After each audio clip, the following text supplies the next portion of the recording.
하나님 앞에 기도하고 싶은데도 말이 막혀본 적이 있습니까? 눈물은 흐르는데 입술에서는 아무 말도 나오지 않고 그저 가만히 누워있기만 했던 새벽이 있으셨을 것입니다. 그 순간에도 하나님은 우리의 마음을 가장 먼저 만지시는 분이십니다. 우리가 기도를 잊지 못해도 말씀은 조용히 흘러와 우리의 생각을 다스리고 영혼을 평안으로 이끌어 가십니다. 의지할 곳 없이 혼자 버티고 있는 듯한 계곡의 시간에도 주님은 목자가 되어 우리를 돌보십니다. 우리가 보지 못하는 사이에도 깨닫지 못하는 순간에도 그 손길은 우리 위에 머물러 있습니다. 그럼에도 불구하고 어떤 날은 그 사랑이 잘 느껴지지 않을 때가 있습니다. 머리로는 하나님께서 우리를 돌보신다는 사실을 알지만 마음으로는 실감하지 못할 때가 있지요. 바로 그런 순간을 위해 하나님은 시편 23편을 우리에게 주셨습니다. 이 말씀은 단순한 성경의 한 구절이 아니라 하나님이 목자처럼 우리를 어떻게 지키시는지, 어떤 상황에서도 함께 하시는지를 생생하게 보여주는 약속의 말씀입니다. 시편 23편 1절에서 다윗은 이렇게 고백했습니다. 여호와는 나의 목자이시니 내게 부족함이 없으리로다. 이 한 구절이 우리의 삶 속에서 보여주는 첫 번째 기적은 바로 부족함이 사라지는 놀라운 변화입니다. 그런데 여기서 부족함이란 무엇일까요? 단순히 물질이나 재산의 부족을 말하는 것이 아닙니다. 다윗이 고백한 부족함 없음은 인간의 마음 깊은 곳에 있는 근본적인 결핍까지 포함합니다.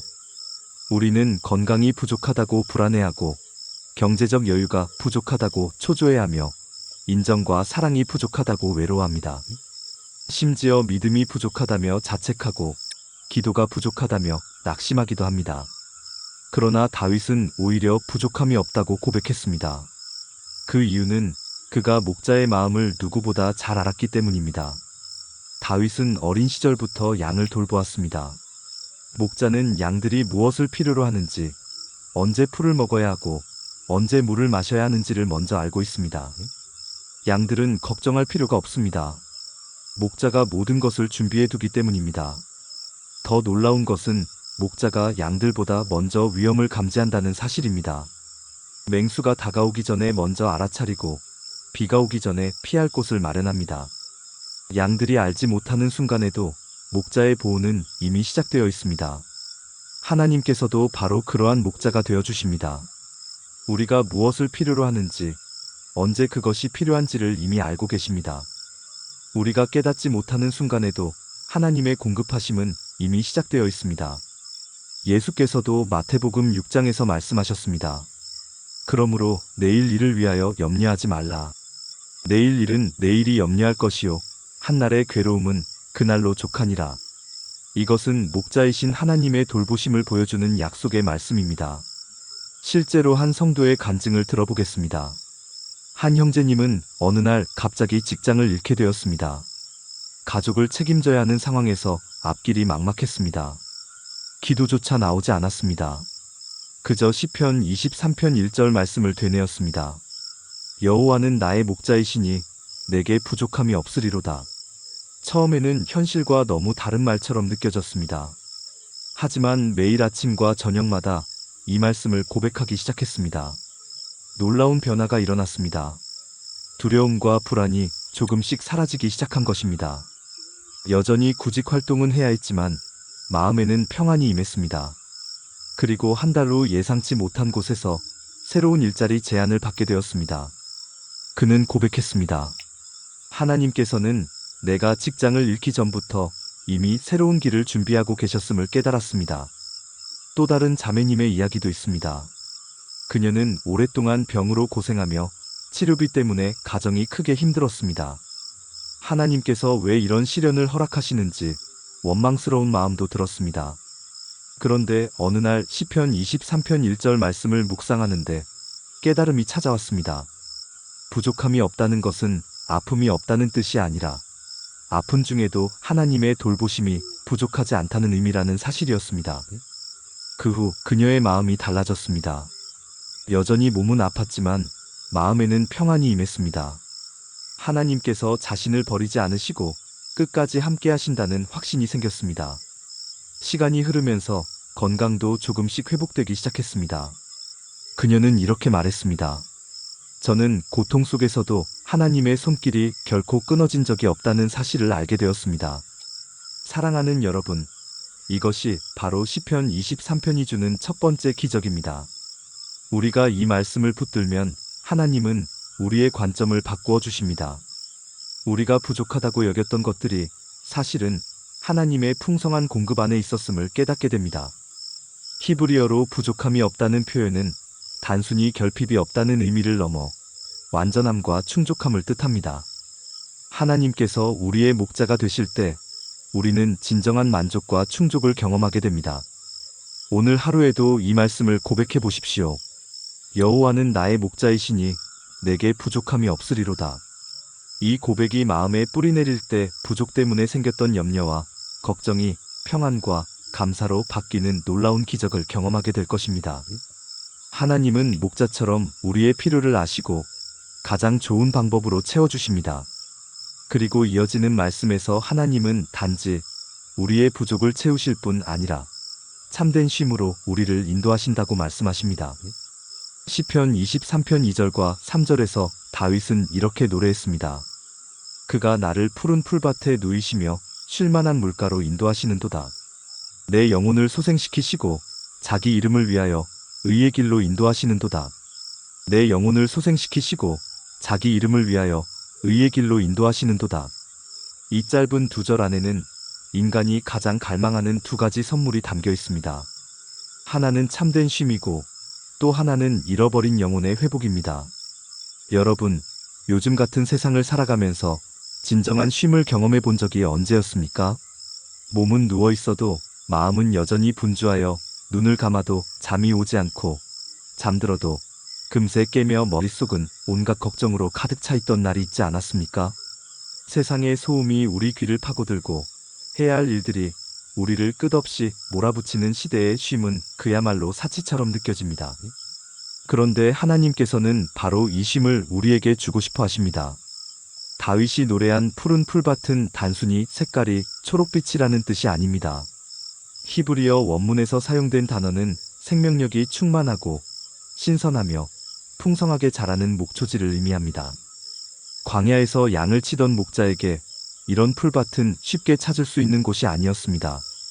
대부분의 땅은 메마르고 돌투성이었기 때문에 양떼에게 푸른 풀을 먹이는 일은 목자의 능력과 사랑을 동시에 보여주는 것이었습니다.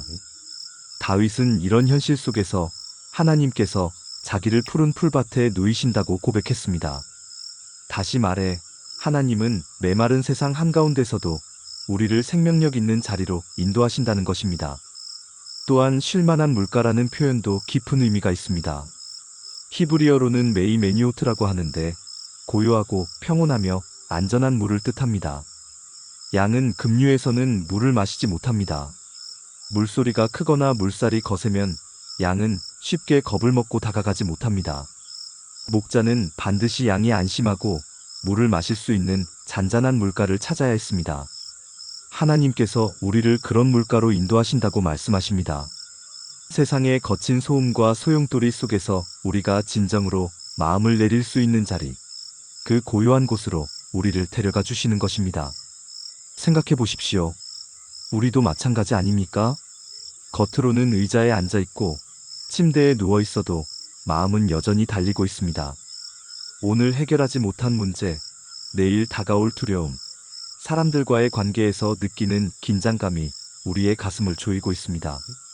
그러나 하나님은 우리를 억지로 달리게 하지 않으시고 멈추라, 누워 쉬어라, 물가에서 목을 축여라 하시며 우리를 평온의 자리로 인도하십니다. 실제로 한 성도의 간증을 들어보겠습니다. 한 자매님은 오랫동안 극심한 스트레스와 우울감에 시달렸습니다. 직장에서의 압박, 가정의 갈등, 무너지는 건강까지 겹쳐 마음은 늘 무거웠습니다. 교회에 나가도 기쁨이 없었고 예배 시간에도 눈물이 나지 않았습니다. 그러던 어느 날 새벽 기도 시간에 시편 23편 2절 말씀을 묵상하게 되었습니다. 그가 나를 푸른 풀밭에 누이시며 쉴만한 물가로 인도하시는도다. 그 순간 설명할 수 없는 눈물이 쏟아졌습니다. 그녀는 고백했습니다. 저는 쉼을 모른 채 살아왔습니다. 항상 무엇을 더 해야 한다는 강박에 시달렸습니다. 그런데 하나님은 먼저 저를 쉬게 하시기를 원하신다는 것을 깨달았습니다. 그날 이후 그녀는 기도의 태도를 바꾸었습니다.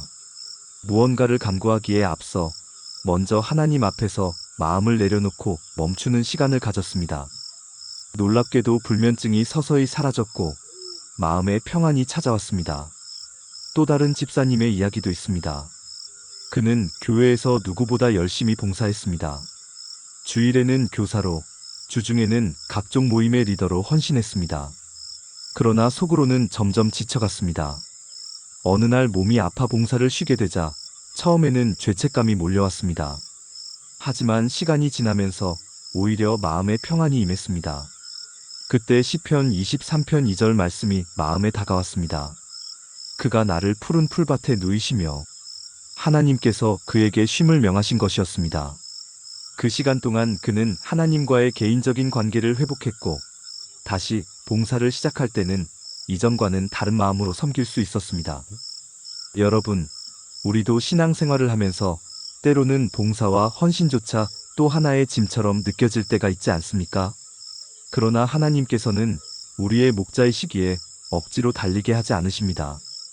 때로는 멈추게 하시고 때로는 눕게 하시며 참된 쉼을 주십니다. 예수께서도 마태복음 11장에서 이렇게 말씀하셨습니다. 수고하고 무거운 짐진 자들아, 다 내게로 오라. 내가 너희를 쉬게 하리라. 시편 23편 3절은 이렇게 이어집니다. 내 영혼을 소생시키시고 자기 이름을 위하여 의의 길로 인도하시는도다. 여기서 소생시키다라는 말은 히브리어로 슈브라는 단어가 사용되었습니다. 이 단어는 단순히 회복한다는 뜻을 넘어 되돌리다, 방향을 바꾸다라는 의미도 담고 있습니다. 하나님은 우리의 영혼을 다시 살리실 뿐만 아니라 잘못된 길에서 의의 길로 방향을 바꿔주시는 분이십니다. 한 권사님의 간증을 들어보겠습니다. 그는 사업 실패와 가족 문제로 삶의 의욕을 잃었습니다. 예배에 나와도 마음은 늘 멀리 떠나 있었고 말씀을 들어도 귀에 들어오지 않았습니다. 그러던 중 어느 날 기도 중에 시편 23편 3절 말씀이 마음에 깊이 와닿았습니다. 내 영혼을 소생시키시고 자기 이름을 위하여 의의 길로 인도하시는도다. 그는 깨달았습니다. 하나님이 자신의 실패를 끝이라고 말씀하지 않으신다는 것을 말입니다. 오히려 그 실패의 자리를 새로운 방향으로 돌리시고 하나님의 이름을 위하여 의의 길로 인도하신다는 확신이 생겼습니다. 그 이후 그는 서서히 마음의 의욕을 되찾았고 가정도 회복되었습니다. 사랑하는 여러분, 혹시 지금 영혼이 지쳐 아무것도 하고 싶지 않은 상태에 계십니까? 아무리 눕고 쉬어도 마음은 전혀 쉬어지지 않는 그런 날들이 이어지고 있습니까? 바로 그때가 하나님의 쉼이 필요한 때입니다. 푸른 풀밭과 쉴만한 물가로 우리를 인도하시는 하나님의 손길을 바라보십시오. 그분은 단순히 우리의 몸을 쉬게 하실 뿐 아니라 우리의 영혼을 새롭게 하십니다. 다윗이 고백한 푸른 풀밭은 실제 유다 광야의 메마른 땅과 대비됩니다. 광야에서 푸른 풀밭을 찾는 일은 목자의 능력을 증명하는 일이었습니다. 마찬가지로 우리의 현실이 메마르고 척박할지라도 하나님은 반드시 우리의 영혼을 살릴 수 있는 푸른 풀밭을 마련해 주십니다. 또 쉴만한 물가는 단순한 고요가 아니라 영혼의 갈증을 해소할 수 있는 하나님의 은혜의 자리입니다. 여러분, 지금 이 말씀을 마음에 심어보시기 바랍니다. 그가 나를 푸른 풀밭에 누이시며 쉴만한 물가로 인도하시는도다. 이 고백을 반복할 때 마음속 분주함이 잦아들고 영혼이 새 힘을 얻는 놀라운 경험을 하게 될 것입니다. 그리고 하나님께서 주시는 쉼에는 분명한 목적이 있습니다. 단순히 피곤해서 쉬게 하시는 것이 아닙니다. 시편 23편 3절 말씀처럼 자기 이름을 위하여 의의 길로 인도하시기 위해서입니다. 우리가 진정한 쉼을 경험할 때 비로소 하나님의 음성을 분별할 수 있고 가야 할 길을 볼 수 있습니다. 바쁘고 복잡한 마음으로는 하나님의 뜻을 제대로 알 수 없습니다. 그러나 고요한 마음으로 하나님 앞에 서게 될 때 주님은 우리의 길을 밝히 보여주십니다. 이제 우리는 한 가지 중요한 질문을 해야 합니다. 여러분도 혹시 지금 번아웃 가운데 있지 않습니까?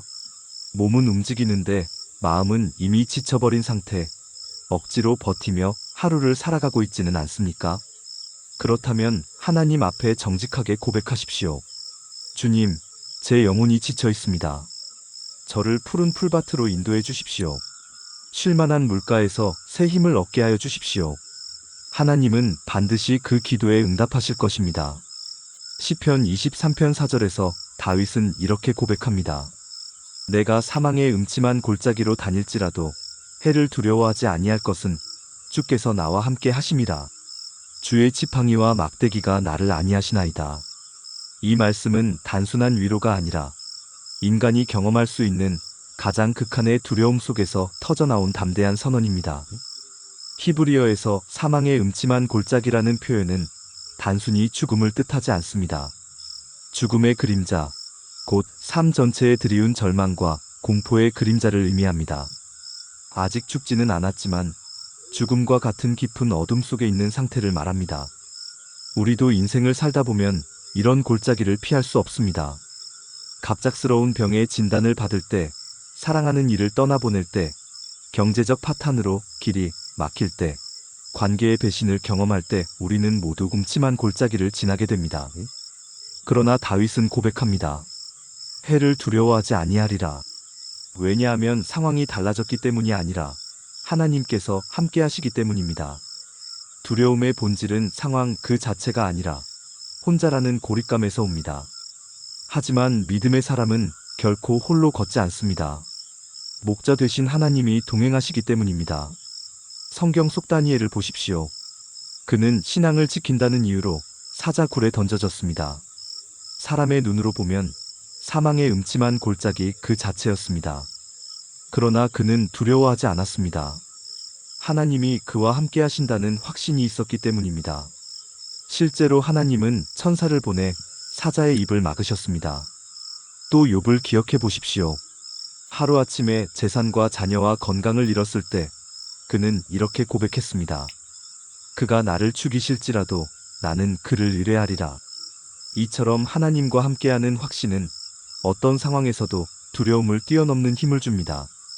현대의 간증에서도 같은 이야기를 들을 수 있습니다. 한 자매님은 암 진단을 받고 깊은 두려움에 사로잡혔습니다. 가족들도 충격에 빠져 아무 말도 하지 못했습니다. 그러나 새벽 기도 중에 시편 23편 4절 말씀이 강하게 다가왔습니다. 내가 사망의 음침한 골짜기로 다닐지라도 주께서 나와 함께 하심이라. 그 순간 그녀의 마음에 놀라운 평안이 임했습니다. 죽음의 그림자가 완전히 사라진 것은 아니었지만 그보다 더 큰 확신이 자리했습니다. 살든지 죽든지 하나님께서 함께 하신다는 믿음이었습니다. 이후 그는 치료 과정을 담대하게 받아들였고 오히려 가족들을 위로하며 격려했습니다. 의사들도 놀랄 정도로 그는 끝내 건강을 회복했습니다. 그러나 더 큰 기적은 두려움을 이기는 믿음을 얻은 것이었습니다. 또 다른 형제님의 간증도 있습니다. 그는 사업 실패로 큰 빚을 지고 채권자들의 독촉에 시달렸습니다. 가족들에게도 미안해 극단적인 선택까지 생각했습니다. 그러나 어느 날 말씀을 읽다가 시편 23편 4절에서 발걸음이 멈췄습니다. 내가 사망의 음침한 골짜기로 다닐지라도 해를 두려워하지 아니할 것은 주께서 나와 함께 하심이라. 그는 깨달았습니다.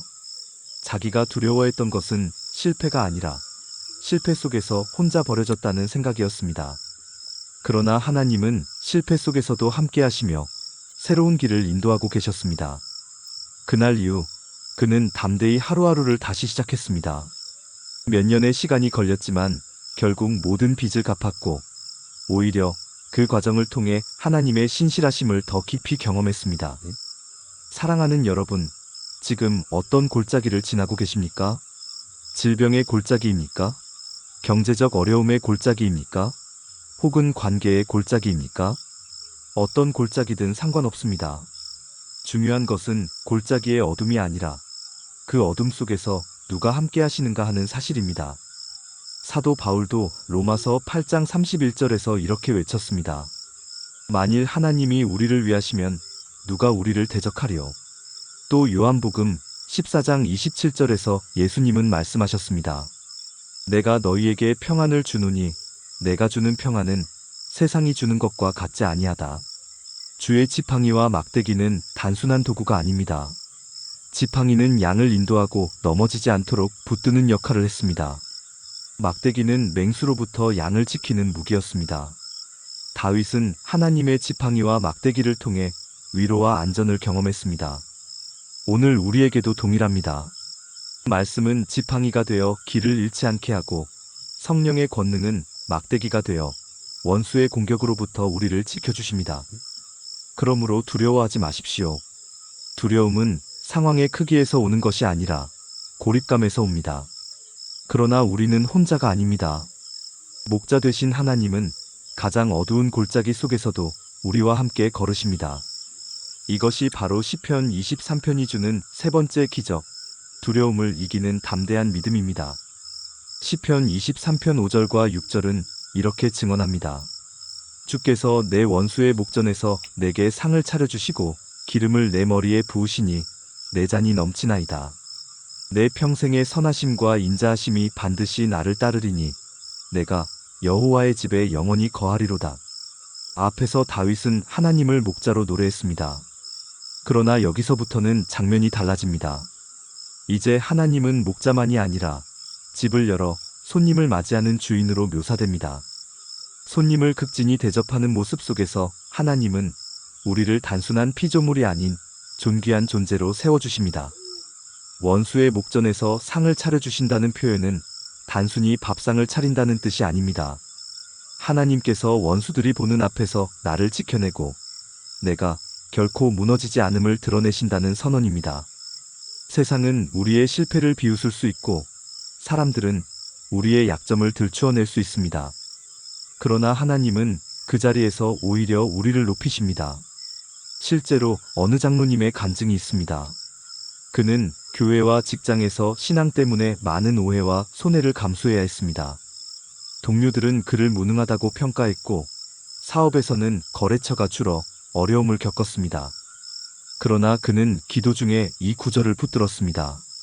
주께서 내 원수의 목전에서 내게 상을 차려주시고 그리고 몇 해가 지난 후 하나님은 그에게 새로운 사역의 길을 열어주셨습니다. 직장의 지위는 높아지지 않았지만 오히려 그를 통해 수많은 후배들이 신앙을 지키는 용기를 얻게 되었습니다. 원수처럼 보였던 환경은 결국 하나님의 영광을 드러내는 도구가 되었습니다. 기름을 내 머리에 부으신다는 표현은 단순히 고대의 환대의식을 넘어 하나님의 특별한 임명과 구별을 뜻합니다. 다윗 자신도 기름 부음을 받은 소년에서 왕으로 세워졌습니다. 하나님은 우리를 귀한 손님으로 맞이할 뿐 아니라 하나님의 사명자로 세우신다는 의미입니다. 여러분도 혹시 세상 앞에서 작고 보잘것없다고 느끼십니까? 그러나 하나님은 머리에 기름을 부으시듯 우리의 삶에 사명을 부어주십니다. 그리고 다윗은 이렇게 고백합니다. 내 잔이 넘치나이다. 여기서 잔은 단순히 물리적인 필요를 채우는 도구가 아닙니다. 인생 전체를 의미하는 상징입니다. 하나님은 우리의 잔을 채우실 뿐 아니라 넘치도록 부어주십니다. 그것은 단순히 부유해진다는 의미가 아니라 영혼이 흘러넘치는 기쁨과 감사로 가득 차게 된다는 뜻입니다. 한 집사님의 이야기입니다. 그는 평생 남을 돌보며 살아왔습니다. 그러나 정작 본인은 늘 부족한 삶을 살았고 가족들에게도 미안한 마음뿐이었습니다. 어느 날 그는 말씀 묵상 중에 이 구절을 붙들었습니다. 내 잔이 넘치나이다. 그 순간 그는 깨달았습니다. 자신의 잔은 늘 비어있는 줄 알았지만 사실은 가족의 웃음, 믿음의 교제, 작은 일상 속 은혜로 가득 차 있었다는 사실을 말입니다. 이후 그의 삶은 외형적으로 크게 달라진 것은 없었지만 내면의 기쁨이 흘러넘쳐 주변 사람들에게까지 퍼져나갔습니다. 마지막으로 다윗은 확신에 차서 고백합니다. 내 평생의 선하심과 인자하심이 반드시 나를 따르리니. 히브리어 원어의 뉘앙스는 단순히 따라온다는 것이 아니라 마치 추격하듯이 끈질기게 따라온다는 뜻을 담고 있습니다. 우리가 넘어지고 방황해도 하나님의 선하심과 인자하심은 포기하지 않고 우리를 붙잡습니다. 하나님은 우리가 그분을 찾기 전에 이미 우리를 추격하는 사랑으로 다가오십니다. 그리고 다윗은 이렇게 노래를 마무리합니다. 내가 여호와의 집에 영원히 거하리로다. 여호와의 집은 단순히 예루살렘 성전만을 의미하지 않습니다. 하나님의 임재 가운데 영원히 머무는 삶을 뜻합니다. 결국 우리의 최종 목적지는 더 나은 직장이나 더 큰 집이 아니라 하나님과 함께하는 영원한 집입니다. 사랑하는 여러분, 지금 여러분의 삶이 원수 앞에 놓인 듯 곤고해 보이십니까? 혹은 잔이 비어있는 것처럼 느껴지십니까? 그러나 시편 23편의 약속은 분명합니다. 하나님은 그 자리에서 상을 차려주시고 기름을 부으시며 넘치도록 채워주십니다. 무엇보다도 그분의 선하심과 인자하심은 평생을 따라오고 결국 우리를 영원한 집으로 인도하십니다. 그러므로 낙심하지 마십시오. 하나님의 상은 원수 앞에서도 빛나고 하나님의 기름 부으심은 잊힌 자를 세우며 하나님의 넘치는 은혜는 부족한 인생을 감사로 가득 채웁니다. 그리고 마침내 우리는 하나님과 함께하는 영원한 집에 거하게 될 것입니다. 사랑하는 여러분, 지금까지 시편 23편을 함께 따라오며 4가지 장면을 나누었습니다. 하나님은 우리의 목자가 되셔서 부족함을 채우시고 푸른 풀밭과 쉴만한 물가로 인도하셔서 참된 쉼을 주셨습니다. 또한 사망의 음침한 골짜기를 지날 때도 함께 하시어 두려움을 이기게 하셨고 마침내 원수 앞에서 상을 차려주시며 넘치는 은혜로 우리를 세워주셨습니다. 그리고 마지막 약속은 이것입니다. 하나님의 선하심과 인자하심이 평생 우리를 따르며 우리가 여호와의 집에 영원히 거하게 하신다는 사실입니다. 이 말씀은 3000년 전 다윗의 노래이지만 오늘 우리의 삶에도 여전히 살아 움직이는 약속입니다. 여러분의 현실이 부족함으로 가득 차 있습니까? 마음이 지쳐 쉬고 싶으십니까? 두려움의 그림자가 드리우고 있습니까? 아니면 원수 같은 상황 앞에서 눌려 있습니까?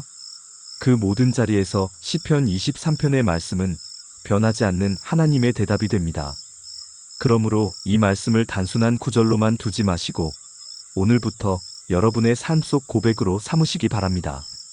아침을 시작할 때 여호와는 나의 목자시니 내게 부족함이 없으리로다라고 선포해 보십시오. 마음이 분주할 때는 그가 나를 푸른 풀밭에 누이시며 쉴만한 물가로 인도하시는도다라고 고백해 보십시오. 두려움이 찾아올 때는 내가 사망의 음침한 골짜기로 다닐지라도 해를 두려워하지 아니하리로다를 붙드십시오. 그리고 삶의 자리가 원수 앞에 놓여 있을 때는 주께서 내게 상을 차려주시고 내 잔이 넘치나이다라고 믿음으로 선포하십시오. 그 고백이 쌓일 때 말씀은 반드시 삶의 실제가 됩니다. 이제 함께 기도로 마무리하겠습니다. 살아계신 하나님 아버지, 오늘 시편 23편의 말씀을 통해 우리의 영혼을 새롭게 하시니 감사합니다. 우리의 부족함을 채워주시고 지친 영혼을 푸른 풀밭과 쉴만한 물가로 이끌어주시는 주님을 찬양합니다. 사망의 음침한 골짜기에서도 두려워하지 않게 하시고 원수 앞에서도 잔치를 베푸시는 하나님을 의지합니다. 주님, 우리의 평생의 선하심과 인자하심이 끊임없이 따라오게 하시고 결국 여호와의 집에 영원히 거하게 하옵소서. 오늘도 이 말씀을 붙들고 살아갈 때 우리 가정과 교회와 일터마다 평안과 소망이 넘치게 하옵소서. 예수 그리스도의 이름으로 기도드립니다. 아멘. 여러분, 오늘도 시편 23편의 고백을 삶의 자리에서 선포하시기 바랍니다. 말씀은 책 속의 문장이 아니라 우리의 현실을 바꾸는 하나님의 능력입니다. 부족함 대신 만족을, 분주함 대신 쉼을, 두려움 대신 담대함을, 결핍 대신 넘치는 은혜를 경험하시길 바랍니다. 그리고 마침내 하나님과 함께하는 영원한 집을 향해 담대히 걸어가시길 축복합니다.